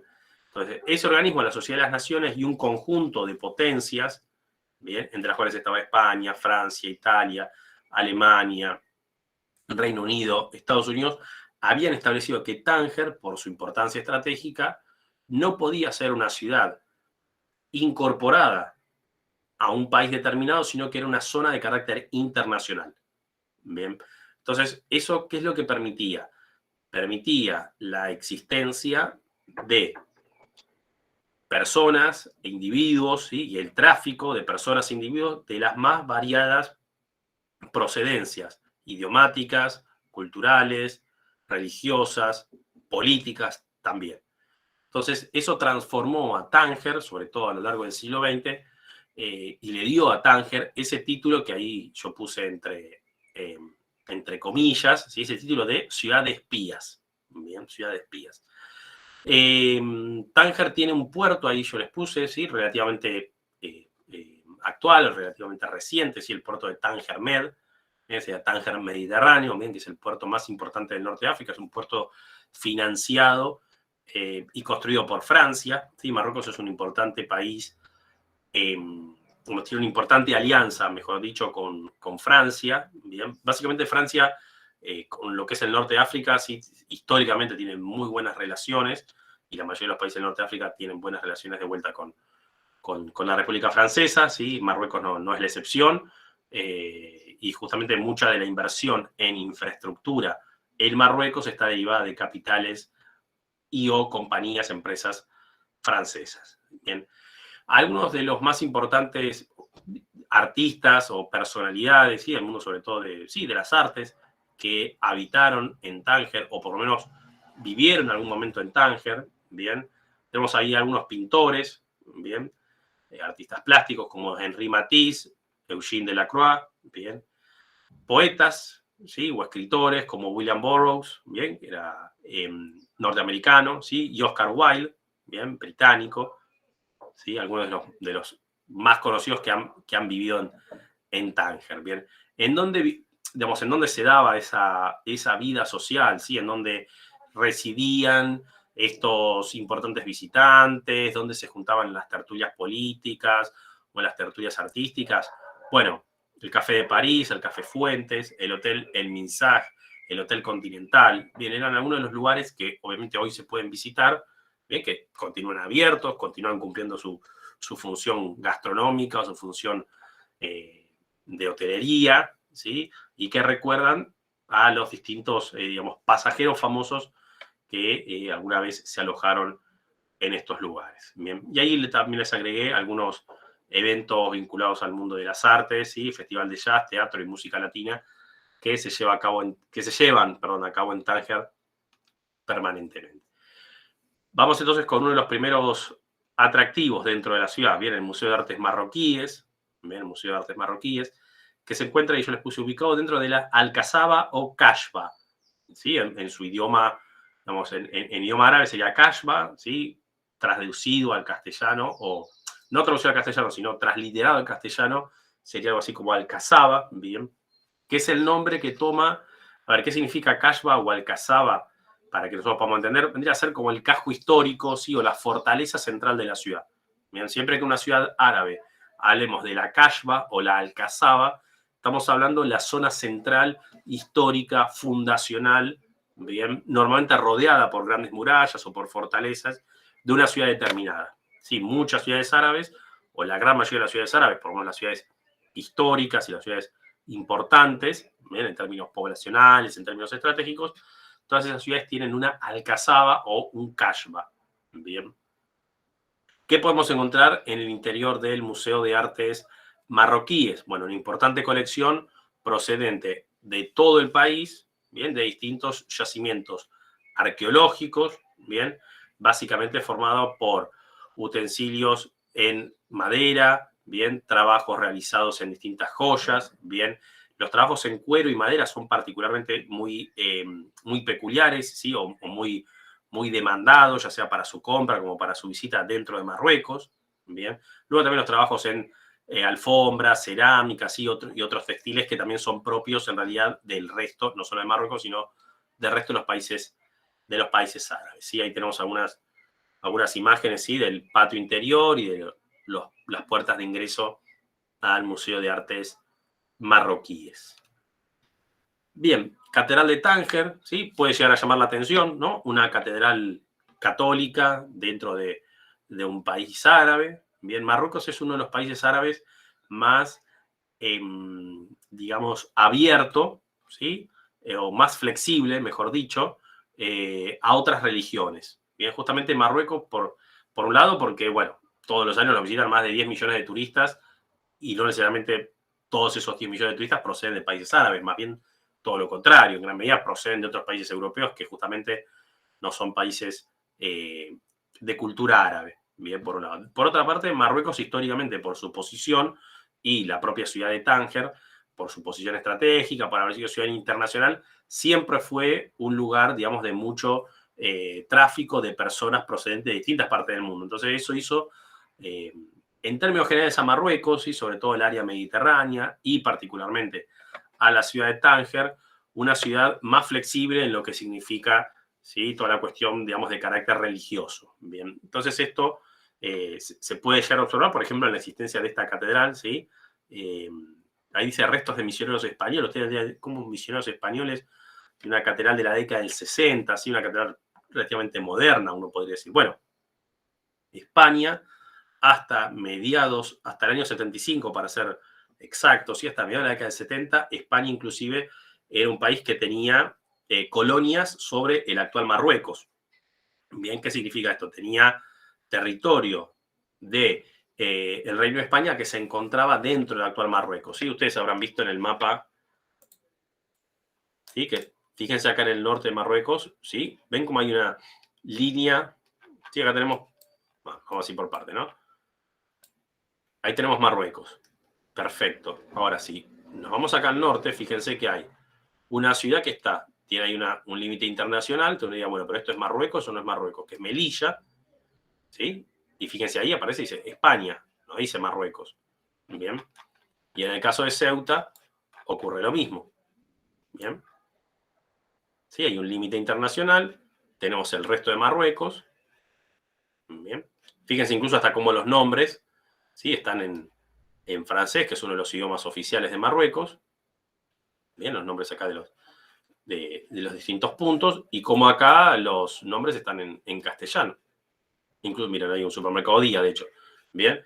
Esto es porque Ceuta y Melilla son dos enclaves españoles en el norte de Marruecos. Uno dirá, bueno, pero ¿por qué hay dos ciudades españolas, bien, en el norte de Marruecos? Bueno, porque España, decíamos, hasta el año 1975 administraba distintas regiones del actual Marruecos. En España abandona esas zonas en el año 75 y las únicas que continúa con presencia son Ceuta y Melilla. Bien, avanzamos. Ahí está. Bien, ahí justamente, sí, la ciudad de Tánger, decimos, es una ciudad portuaria, sí, o sea, una ciudad que da su frente marítimo, linda con el mar Mediterráneo. Bien. Y ahí tenemos uno de los más importantes cafés, que justamente históricamente frecuentado, visitado y utilizado para tertulias políticas, musicales, bien, para la presentación de libros, obras artísticas. Bien, tenemos el Café Jaffa. Bien, Café Jaffa, que se encuentra, digamos, un poco en las afueras, bien, de la ciudad de Tánger. Bien, ahí yo les puse colgado de un acantilado, digamos, o tiene su estructura, ¿sí? Próxima a un acantilado, con vistas ahí muy, muy lindas, por cierto, al mar Mediterráneo. Bien, también vamos un poco a las afueras de la ciudad de Tánger y tenemos un atractivo conocido, un conjunto, ¿sí? De cuevas en una zona acantilada, conocidos como Cuevas de Hércules. Bien. Yo no sé si recuerdan el escudo de España, ¿sí? El escudo del Reino de España tiene dos, en el escudo que está en su bandera, inclusive, ¿sí? O bueno, para los que son un poco más, los que son futboleros, esto lo tendrán visto en la camiseta de la selección española, que el escudo de España tiene dos columnas, ¿sí? Dibujadas, ¿sí? Dentro de la heráldica. Esas columnas, bien, se conocen históricamente como columnas de Hércules. Bien, y dice, bueno, ¿y a qué hace referencia o dónde están o dónde estaban esas columnas de Hércules? Bueno, no es que necesariamente estaban en algún lugar esas columnas de Hércules, sino que columnas de Hércules se llama históricamente a cada una de las puntas del estrecho de Gibraltar. Digamos, una de las columnas de Hércules estaría actualmente en Marruecos, bien, como una puerta de entrada hacia el Mediterráneo, bien, desde el Océano Atlántico en este caso. Una de las columnas de Hércules estaría sobre Marruecos, o sea, sobre esta zona puntualmente, por ello el nombre de Cuevas de Hércules, y otras de las columnas estaría sobre el lado español del estrecho de Gibraltar, ¿no? En esta ciudad que nosotros mencionamos, portuaria, la ciudad de Algeciras, del lado español. Bien. Continuamos avanzando, ¿sí? De vuelta, en estos últimos casos estamos, ¿sí? Valga la aclaración, en las afueras de la ciudad de Tánger, ¿bien? Tenemos las ruinas de la antigua ciudad de Lixus, ¿bien? Antigua ciudad de Lixus. Fue una ciudad fundada, ¿bien? Por la civilización fenicia. Bien, los fenicios, quizás recuerden, ¿sí? Por las dudas si no lo recordamos, fue una importante civilización que dominó gran parte del norte de África, bien, gran parte del Mediterráneo oriental, ¿sí? Toda la zona de lo que actualmente nosotros conocemos como Siria, Israel, Palestina, bien, en esa zona se origina la cultura fenicia, ¿sí? Los fenicios eran hábiles comerciantes, ¿sí? Hábiles navegantes, ¿sí? O sea, utilizaban, ¿sí? Digamos, mucho el mar Mediterráneo, ya sea para la satisfacción de sus propias necesidades, como también como vía de circulación, vía para la comercialización de distintos bienes y productos, ¿sí? Y lentamente comenzaron a avanzar y ocupar toda la costa norte, bien, costa norte del mar Mediterráneo, ¿sí? Países como actualmente Egipto, Libia, Túnez, Argelia, e inclusive llegando hasta la actual, o hasta el actual, perdón, Marruecos. Bien, allí fundan esta ciudad, bien, la ciudad de Lixus, luego es una ciudad abandonada, ¿sí? Luego por los fenicios, y es una ciudad que va a ser reconstruida o va a ser tomada por los romanos. Entonces podemos encontrar, obviamente estamos viendo en la imagen, el propio nombre del atractivo, sí, es una ciudad en ruinas, pero en donde se pueden observar estilos constructivos, arquitectónicos, ¿sí? Y artísticos propios, ¿sí? Construcciones propias, ya sea del periodo fenicio o bien del periodo romano. Perfecto. Seguimos dentro de la propia ciudad de Tánger. Bien.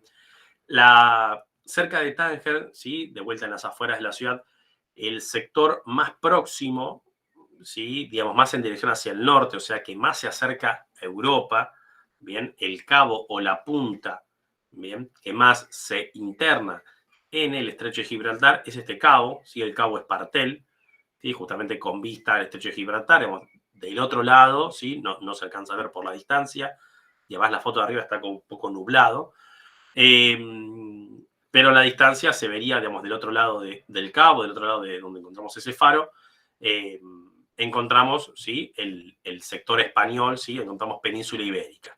Bien, esto de vuelta en las afueras de la ciudad de Tánger.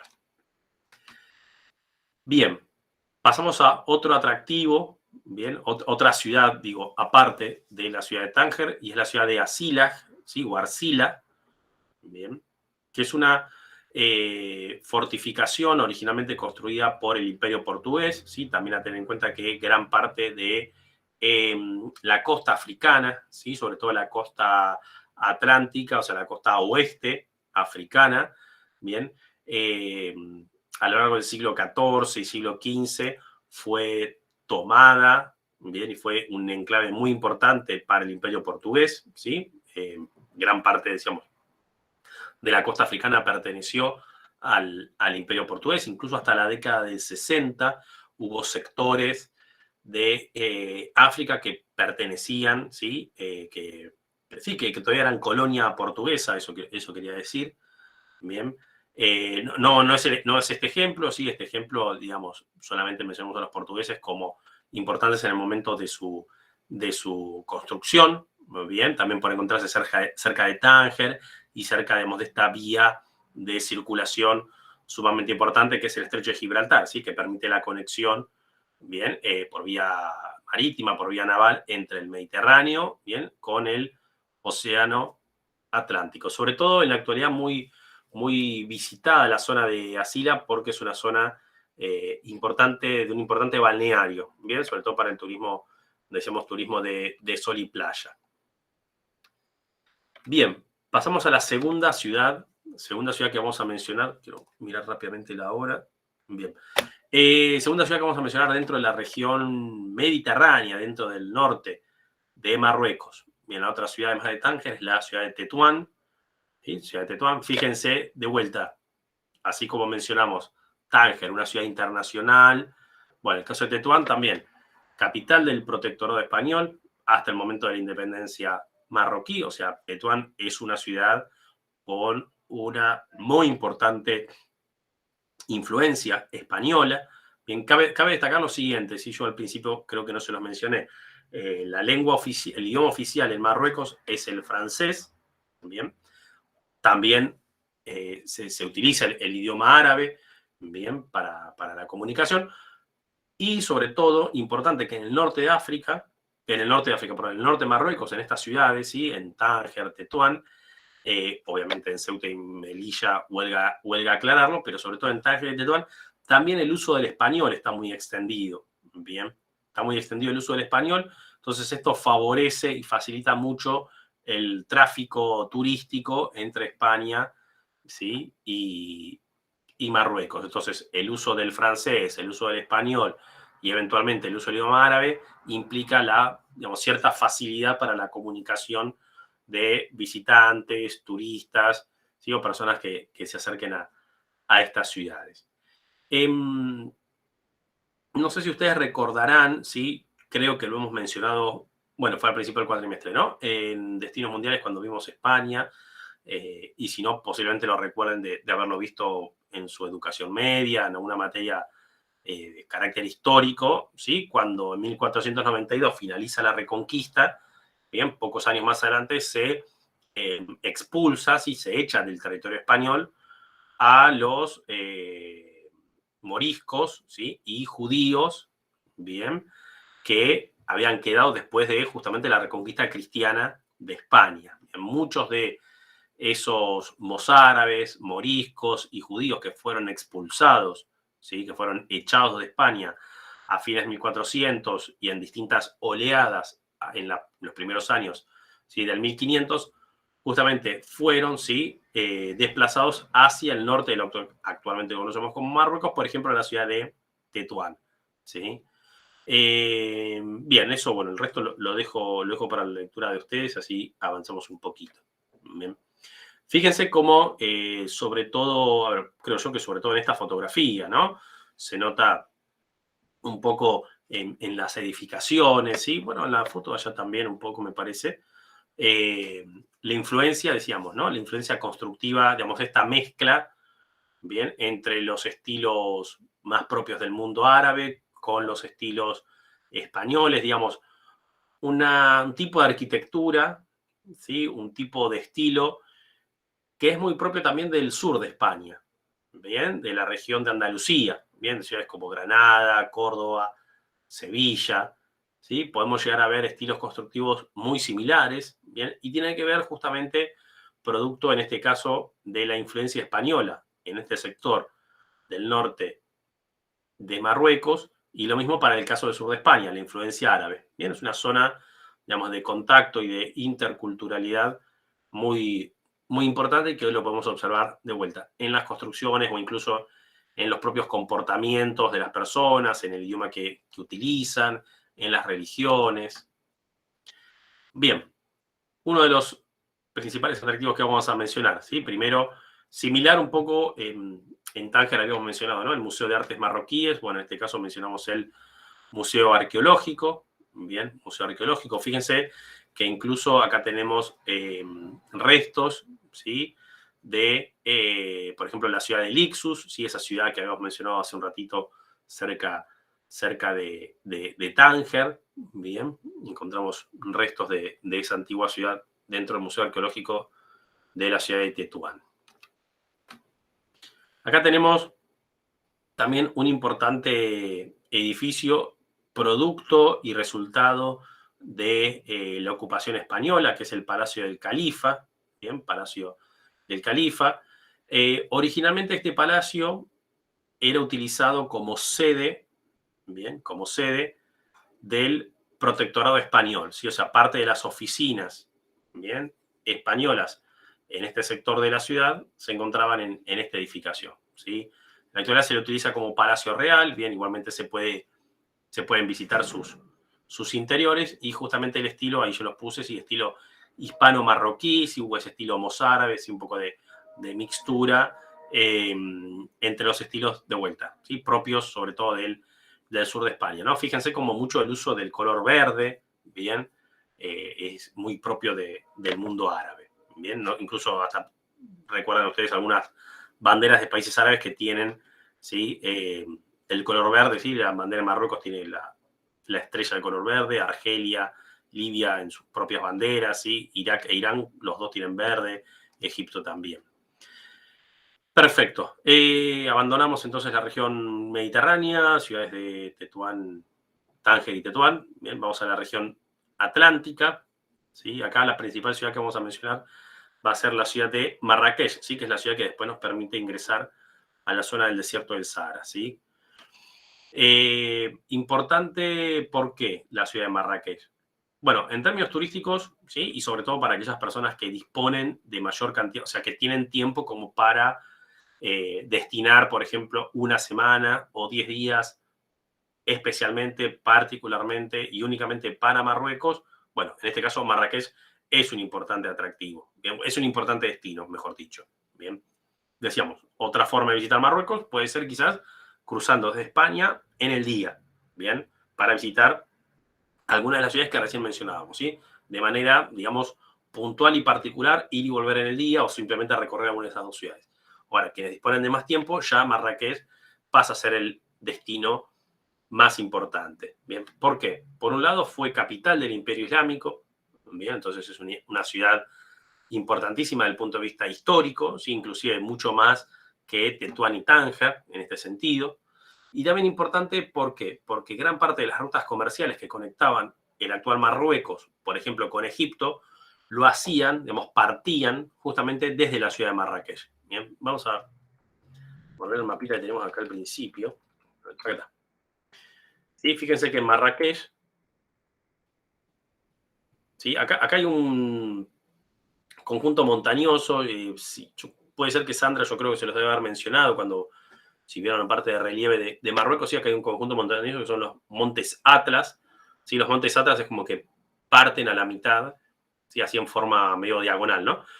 Parten a la mitad Marruecos, ¿bien? Y en este caso separan esta región atlántica, donde se encuentra Marrakech, propiamente dicha, Montes Atlas, cruzamos los Montes Atlas y ya nos metemos directamente en la zona, en la región desértica, ¿sí? O sea, dentro del propio desierto del Sahara, el sector que es propiedad, digamos, en el cual ejerce soberanía Marruecos.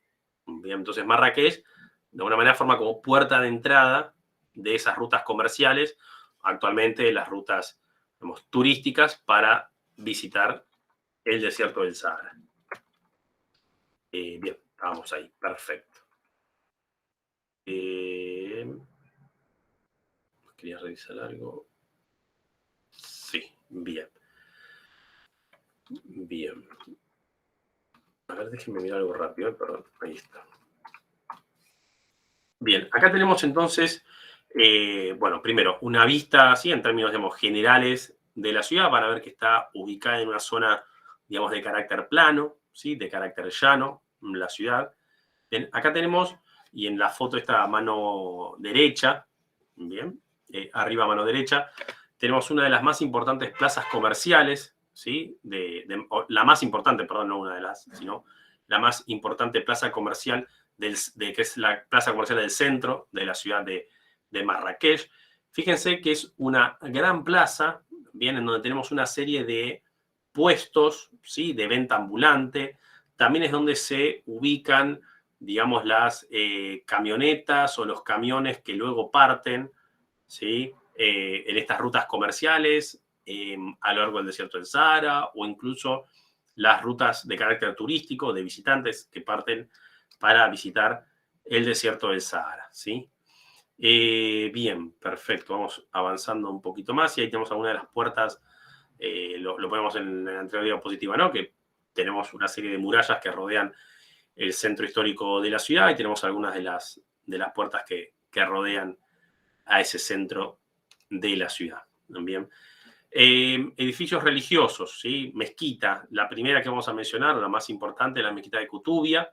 Bien. Fíjense, también esto lo mencionamos en Estambul, lo mencionamos recién en el Cairo. Bien. Posee una madrasa. Bien, ¿qué es una madrasa? Madrasa es una escuela coránica. Bien, o sea, dentro de la mezquita de Kutubia tenemos, ¿sí? Un espacio para aprender la lectura del Corán, para formarse en la propia religión, en la propia creencia propiamente islámica. Bien. Sí, ahí tenemos el minarete, ¿sí? Recuerden que esos minaretes, esas torres, implican, ¿sí? O marcaban, esto lo mencionamos en la clase de Estambul, ¿no? La cantidad de minaretes está vinculada a la importancia, ¿sí? Del templo religioso, o sea, la importancia de la mezquita. Bien. Hotel La Mamounia. Bien, el Hotel La Mamounia es actualmente un hotel de lujo, ¿sí? Una construcción también con un patio propiamente de estilo árabe, ¿sí? Presencia de aguas. Perdón, ¿tiene una madrasa? Me perdí. Madrasa, escuela coránica. La escuela Gracias. coránica. Bien. Donde se enseña, digamos, a leer el Corán, ¿sí? Se reflexiona en base al Corán, bien. Una escuela de carácter religioso, una escuela espiritual, bien. Bien, Hotel La Mamounia, ¿sí? Que actualmente funciona como un hotel de lujo. Bueno, históricamente en realidad fue siempre un hotel de lujo, ¿sí? De categoría, ¿sí? Tengamos en cuenta que, digamos, las visitas turísticas, ¿sí? O, digamos, el recorrido turístico, ¿sí? El ingreso de turistas, digamos, a estos países de África, así como ser Egipto, Marruecos, ¿sí? La visita al desierto del Sahara, históricamente es un turismo, digamos, caro, ¿sí? Es un turismo de élite, ¿sí? Si bien en la actualidad uno podría decir, bueno, capaz que está o resulta un poco más accesible, por así decirlo, ¿sí? Al común de lo que puede ser, ¿sí? Cierto segmento de la población europea, por ejemplo, si no estoy hablando de la población de nuestro país, Profe. pero históricamente un destino caro. Sí, escucho. Sí, no, se me dio por entrar para ver cuánto estaba. Dice que un promedio de 62.000 pesos la noche. En este hotel. En este hotel, sí. Bien, mirá, bien, no tenía tanto así como el precio, bien, pero bueno, ya, Sí, ya lo confirmamos. Sí. O sea, confirmamos que es caro. Bien, perfecto, bien, gracias ahí por la búsqueda, bien. Perfecto, vamos avanzando, ¿sí? Seguimos en Marrakech, ¿sí? Seguimos en Marrakech, Jardines de Agdal, ¿sí? Jardines de Agdal. Es muy, no sé si llamativo, pero sí es muy peculiar, ¿sí? Muy particular, muy propio, ¿sí? De la cultura islámica, ¿sí? Creo que sí, no lo nombramos recién en Egipto, bueno, lo nombramos ahora recién en Marrakech. Es muy propio de la cultura islámica la presencia, sobre todo me refiero sobre todo en palacios, bueno, en mezquitas también, ¿sí? En edificios religiosos, en edificios civiles, la presencia de agua, o sea, fuentes, y también la presencia de vegetación, ¿sí? De distintos árboles frutales, ¿sí? Y esto tiene que ver con que para la religión islámica, ¿sí? El agua, ¿bien? Es digamos, un insumo o un producto casi de carácter sagrado, ¿bien? O sea, sabemos, digamos, y entendemos la gran mayoría que gran parte de la cultura islámica se asienta sobre áreas desérticas o prácticamente desérticas, digo, faltantes de agua por lo menos. Entonces existe, ¿sí? En la cultura islámica una cierta, digamos, como un culto, ¿sí? Casi religioso al agua, ¿bien? Y también un culto, digamos, al color verde, por ser el color que representa justamente la vegetación. Entonces, en muchos palacios, bien, por ejemplo, me remito de vuelta a otro caso, ¿no? En la materia en destinos y patrimonio turístico mundial, por ejemplo, en ciudades como Granada, ¿sí? En ciudades, sí, básicamente en Granada, ¿sí? En la Alhambra, que es un importantísimo atractivo, bueno, ahí hay una presencia, ¿sí? Sobre todo en los azulejos, en los revestimientos, del color verde y una importante presencia también de cuerpos de agua, de fuentes, me refiero a artificiales de agua, que justamente tienen que ver con este culto, ¿sí? Al agua como un insumo y como un producto de carácter vital. Bien. También tiene que ver con una cuestión religiosa, ahora muy bien no lo recuerdo, pues si alguien, pero tiene que ver con el hecho de que para los árabes, ¿sí? Antes del rito, ¿sí? La persona, bueno, parece como si fuera una suerte de, como hoy por hoy puede ser capaz que no digo una tontería, pero algo, digamos, relativamente simple, pero bueno, en el origen, sí, la religión islámica era algo, digamos, tradicional, que antes del rito religioso la persona tenga que bañarse por completo, ¿sí? De una manera de limpiar sus impurezas. Entonces, siempre la presencia de agua próxima a los lugares de rito religioso es muy propio de la cultura islámica, ¿no? Bien, otra de las mezquitas que vamos a mencionar dentro de la ciudad de Marrakech. Miro de vuelta la hora. Bien, casi estamos. La mezquita de Ben Youssef, ¿sí? Ben Youssef, ¿sí? Madrasa, nuevamente, escuela coránica, y minarete, ¿sí? Indica la importancia de la mezquita. De vuelta, lo hemos mencionado en la mezquita del Cairo, ¿sí? La mezquita de Al-Azhar, ¿bien? La sede universitaria más importante del norte de África dentro de una mezquita. Y fíjense de vuelta, ¿no? El color verde, miren en el tejado, ¿sí? Acá decorando el minarete. Bien. Perfecto. Zoco. Bien. ¿Qué es el zoco? El zoco vendría a ser una suerte de mercado, bien, o gran bazar, así como lo hemos nombrado en Estambul y en el Cairo. Sí, el zoco es el mercado o el área comercial de la ciudad. Bien. De vuelta, el mismo tipo, o básicamente el mismo tipo de productos, ¿sí? Textiles, alfombras, trabajos en oro, plata, madera y cueros. Bien. Plaza Yema el Fna, ¿sí? Que es esa plaza, vieron que yo la primera... Esta imagen, ¿sí? Es de esa plaza, ¿bien? La plaza Yema el Fna, ¿sí? Es uno de los más importantes atractivos de la ciudad de Marrakech, ¿bien? Yo diría que, yo creo, lo considero como el atractivo, digamos, es el punto de circulación turística más importante, ¿sí? Quizás más importante que incluso las mezquitas que recién les mencioné, el palacio, los jardines, ¿bien? La plaza Yema el Fna, ¿sí?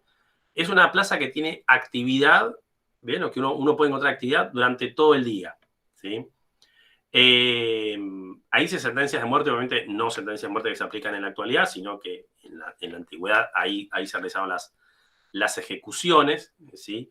Y sobre todo, y ahora sí, en la actualidad, es muy importante por ver, sobre todo de noche, ¿sí? O de tarde-noche, los encantadores de serpientes, acróbatas, ¿sí? Digamos, distintas, digamos, expresiones artísticas, incluso más culturales, yo diría, ¿bien? Que comienzan a la tarde, ¿sí? Y se extienden en parte digamos, durante gran parte, perdón, de la noche. Entonces también una serie de equipamientos gastronómicos, ¿sí?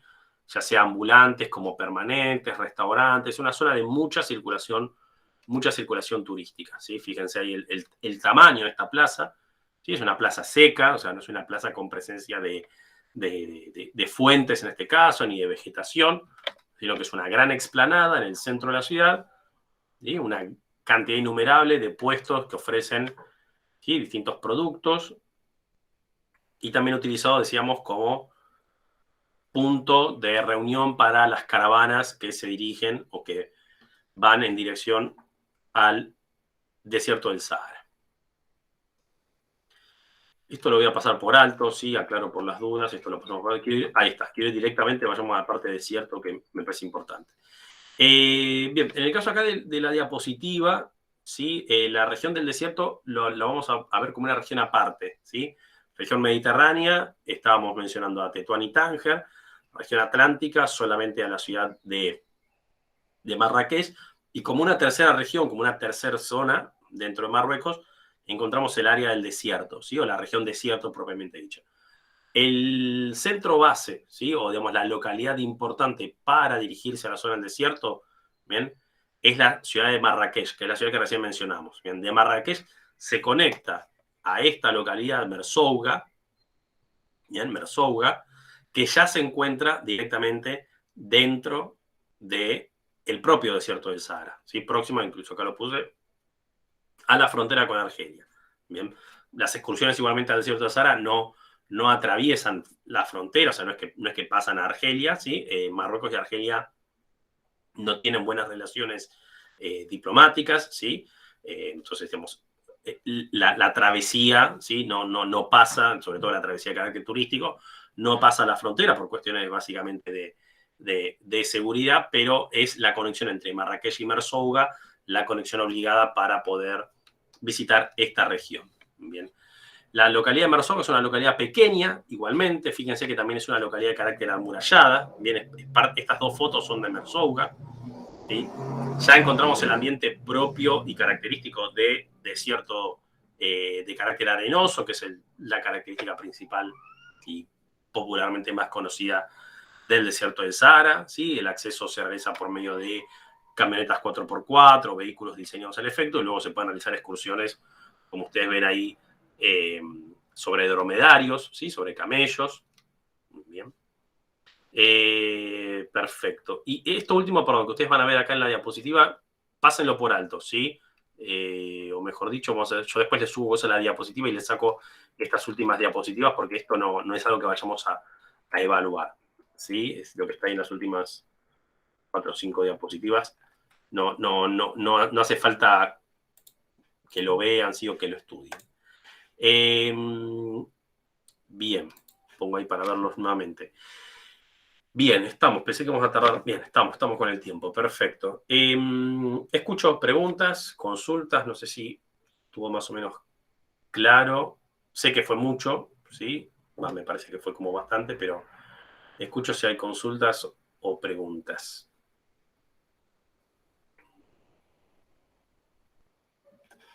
¿No? Consulta. Estamos más o menos hasta acá, ¿sí? Sí, fue muy claro, profe. Bueno. Bien. Profe, perdón. Sí. te escucho. Una consulta. Lo de la mezquita de Kutubi entonces estaría dentro de Marrakech, ¿no? Exacto, sí. Buenísimo. No, y por ahí agregar, pero primero le iba a consultar y después lo busqué, que era lo del Museo de Egipto, que no hace mucho fue el desfile de los faraones que los habían sacado a otro museo.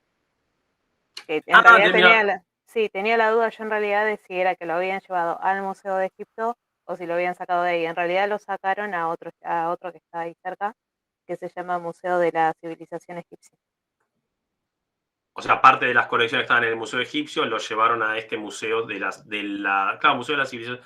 Ese creo que es un museo más nuevo. El Museo Egipcio es un museo, el primero que vimos el único en realidad que vimos en el Cairo, es un museo de mediados creo que sí, del siglo XIX. O sea, es un museo también de carácter histórico importante porque digamos, fue el primer museo que se construyó en Egipto, o por lo menos en el Cairo, como para mostrar justamente todos estos restos del antiguo Egipto. Después, sí, como museo más reciente, se construyó este Museo de la Civilización Egipcia, que igual digo, no lo vamos a tomar y yo tampoco se los mencioné, pero bien, Vanina, por el dato. Claro, Bien, porque yo no sabía buenísimo. si es que le habían cambiado el nombre o qué, pero no, es que lo sacaron Claro, bien. fue el año Claro, pasado, son dos creo. museos distintos, claro. El Museo Egipcio es uno, que es el que vimos Sí. en clase, y después hay otro, el Museo de la Civilización Egipcia, que está un poquito más alejado del centro, está como más en dirección hacia el sur de la ciudad, pero ese es otro museo aparte, ¿sí? Y acá por las dudas no lo vamos a tomar ni nada.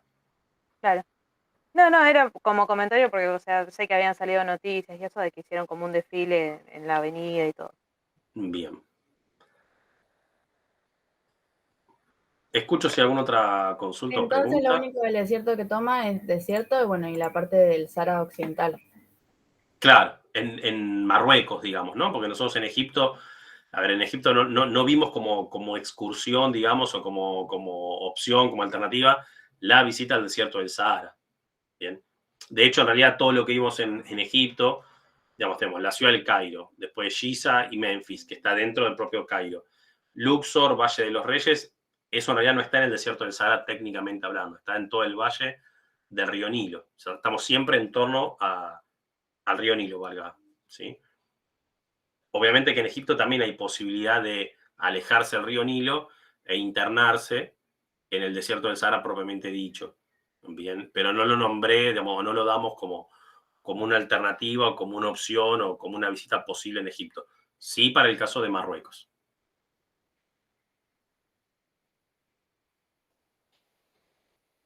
Bien.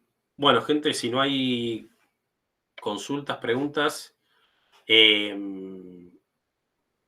recuerden entonces, martes de la semana próxima, ¿sí? Segundo parcial. Recuerden que, bueno, alteramos el formato y la duración, bueno, también del parcial se va a ver cambiada. Va a estar subido a las 18 horas en el espacio del aula virtual, ¿sí? Para que ustedes lo puedan descargar, lo puedan realizar y nuevamente después lo puedan llegar a subir. Cualquier tipo de novedad respecto del parcial, aunque va a ir en este sentido que yo les estoy comentando, les enviaremos un mail, ¿sí? Como creo que hicimos también, ¿no? Para el primer parcial, no sé si fue un día antes o día y medio antes, yo les mandé un mail comentándoles o informándoles de algún tipo de novedades respecto del formato de evaluación, pero más o menos va a ir en ese sentido, ¿sí? Así que, bueno, cualquier cosa, gente, ya saben, quedamos en contacto, quedamos a disposición y nos estamos, yo creo que la próxima, bueno, puede ser que la semana del 7, ¿no? Que son los recuperatorios, puede ser que ese día los recuperatorios todavía la verdad que no lo hemos definido,